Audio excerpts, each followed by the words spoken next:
Hi, Derrell. I'm so happy to see you. Thank you How are for you? joining us. Thank you for inviting me, Shimica. How you doing? I'm doing great. Good. So today I have Derrell Roberts from the Roberts Family Development Center in Sacramento, one Hmm. of our long-term Freedom School, CDF Freedom School partners who've Hmm. served upwards to 800 children over the summer.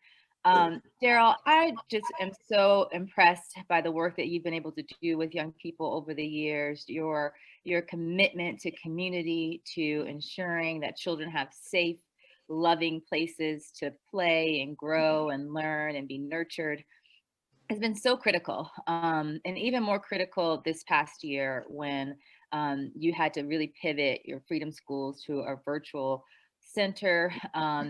So I wanted to hear just a little bit about, how that was for you before we sort of talk a little bit more about the election results, because I know that was a lot of work and really important work. And we're just really grateful that you were able to do that and provide some really critical outlets for young people during this COVID crisis. Thanks. Thank you, Shamika. And to be honest with you, even as we do the Zoom, it's the constant adjusting. Mm. And that's what occurred to us in March. Roberts Family Development Center has been a part of Sacramento community since 2001. A little background, my wife Tina and I started the center with the purpose of providing a safe space in the North Sacramento area initially for children and families to support their values, to help assist the value system that they had in place in their families, working through their kids, and in some cases to provide a foundation for values to be built on. And that's what Roberts Family Development Center has been. We do education and parent engagement Yeah. and other approaches, including being the CDF Freedom School for the last 7 years. But in March of this year, we really had to take a different approach to the work we were doing because number one, here in Sacramento, like a lot of places in California, especially, everything went virtual. We were fortunate enough, Shimika, though, to be in Tennessee at that time for our CDF Freedom Schools site leaders training. Mm. So our 12 or 13 staff members, including our two directors over programs and some family support services, we all were together. So we had the benefit of being in Tennessee when the announcement was made that starting next week in Sacramento, we were going to be shut down and schools were closed and everything. So we literally began planning about a week before in Tennessee about what's next. I didn't even know the word Zoom other than I had heard it a couple of times. Yeah. I thought it was a Commodore song, Zoom, Zoom, Zoom. Hey, look, I thought it was, if somebody else called it something else, all I want to do is Zoom, Zoom. And I Yeah. was like, we go Zoom? Okay. Yeah. But, luckily having younger staff members and creative staff members, we came up with a platform that would work for us. And we moved forward. And we kind of had an advantage because we were together as an organization. My wife, who was co-founder, also COO, understood where we were going, talked about where we're headed. And we were fortunate. We were kind of ahead of the curve in terms of getting going. Yeah. And for a while there, we were one of the few organizations that were in place in Sacramento able to do the services virtually to our kids. Wasn't easy because it wasn't the kids who had the challenges, honestly, Shimika. Mhm. It was our parents Yeah. who had the biggest challenge. Having to restructure their lives and in many cases not working or working from home, which meant that you literally had to prioritize work, but you also have to prioritize your child's Yeah. work, which is very different for parents because they're accustomed to sending kids at 7:30, 8 o'clock in the morning out the door and not seeing them again until 4 o'clock, or they have an after school program 6 o'clock. So, that's what we did. And our summer became Freedom School, pivoting to do PPE education and PPE distribution. It became dropping off bags of groceries on the weekends, literally became that, and advocating for our families in a different way.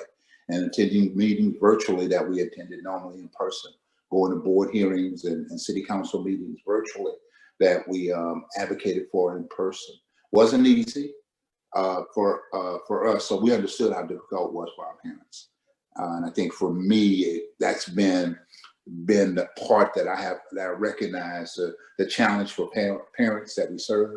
And since we know we serve some of the most at-risk and challenged families, disadvantaged by economics, we know that we have to continue to advocate for them, which is what we try to do. Yeah.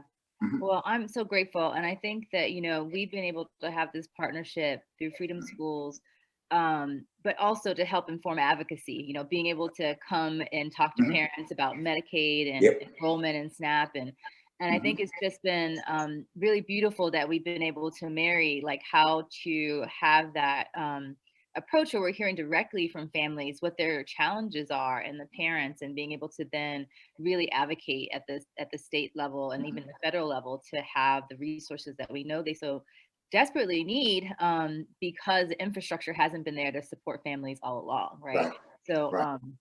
So we're just so appreciative that you are, in the trenches, really doing the heavy lifting of ensuring that families are getting food and PPE and having some outlet for their children during this time, because we know the effects it's having on kids, just their mental health, not being able to leave and interact with friends and sing songs. And that's what CDF Freedom Schools is all about.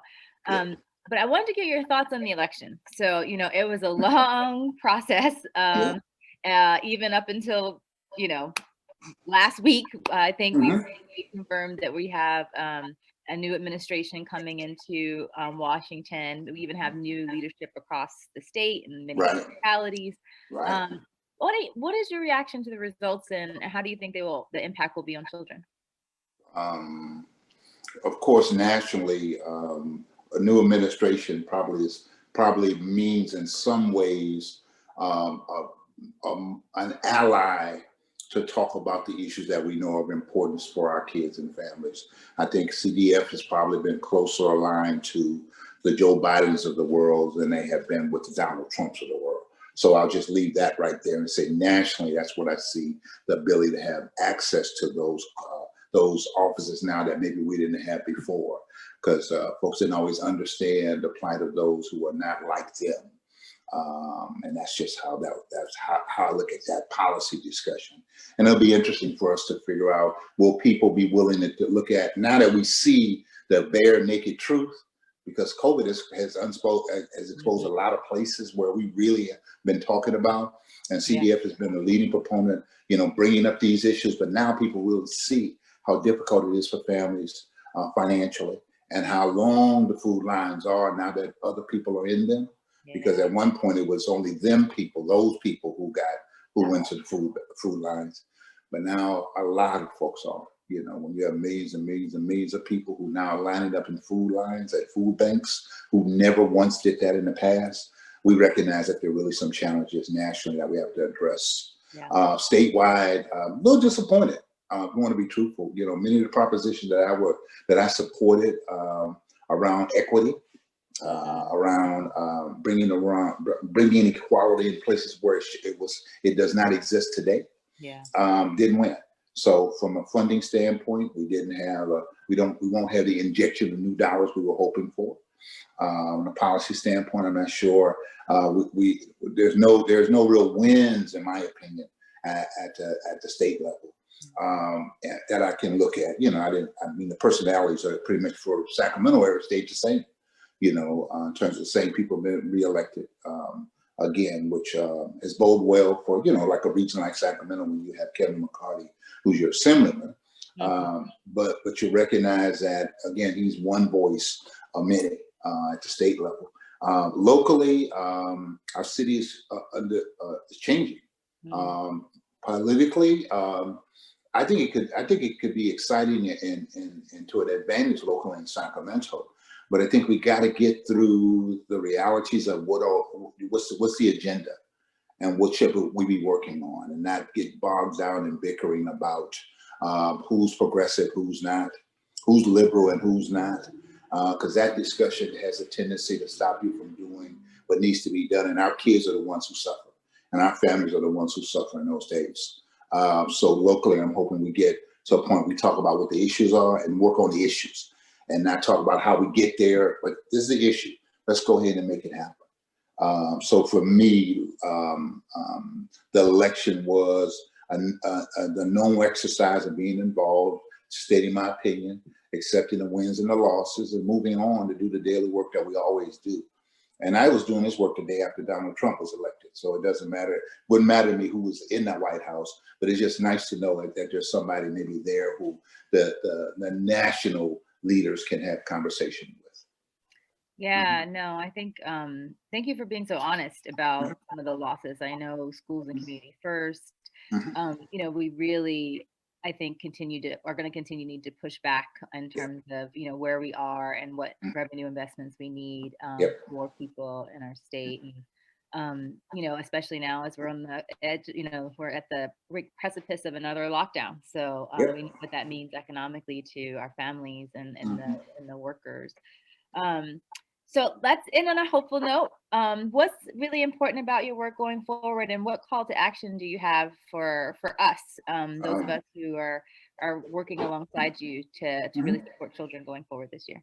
I think that and we've talked about this before. I think we have to work closer together to be the voice that you need to have heard in support of your efforts, both Sacramento and nationally. So I'm hoping CDF California as well as CDF will recognize the voices that really need to be heard and be called upon are the voices of those local communities that you represent. So where we're popular, and I've told you this before, where possible, we have spokespersons that are here. You know, Roberts Van Evans has 3 or 4 outstanding speakers, not named Roberts, and leaders who, you know, who can speak on the issue. And locally in Sacramento, you know, we have Ray Green and others. In Roberts, we have Dr. Onanuju and Jacqueline Kendricks as part of our young leadership. And I say young because I'm so old now. Well, I'm older. How about that? But I recognize, though, that those voices need to be heard, and those testimonies need to be told.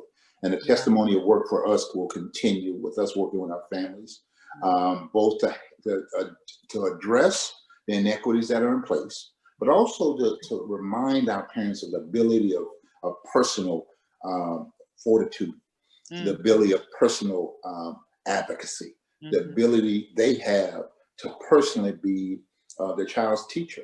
Yeah. Even without training, there's some things that our parents can do.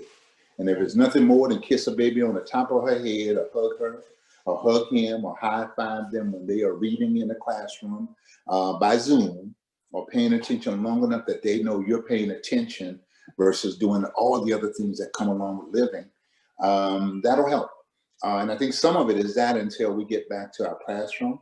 And when we get back to classroom, once they're safe and we're comfortable that we need that, it's okay to be there to once again be a strong advocate for our parents and our children as part of Robert Fan Development's golden mission. Well, thank you so much, Derrell. Thank you, Such wise words. Even for me as a parent, as a reminder, as I do many things from home, including homeschooling. So, you know, I think you're right that so much oftentimes we're thinking about, you know, what is outward, but what also this has been a time to think about how to be inward and how to be more present. And I think honestly, for our parents, I think that's the piece. They need to recognize they can do some things. And the things they can do, that's what they focus on. Can't focus on what you can't do. Focus on what you can do and build on top of that. Yeah. And then we will continue to fight to make sure that they have what they need to do everything else. There you go. Thank you so much. I'm so happy to have this time with you and continue all your amazing work. Good talking with you. Take care. Bye-bye.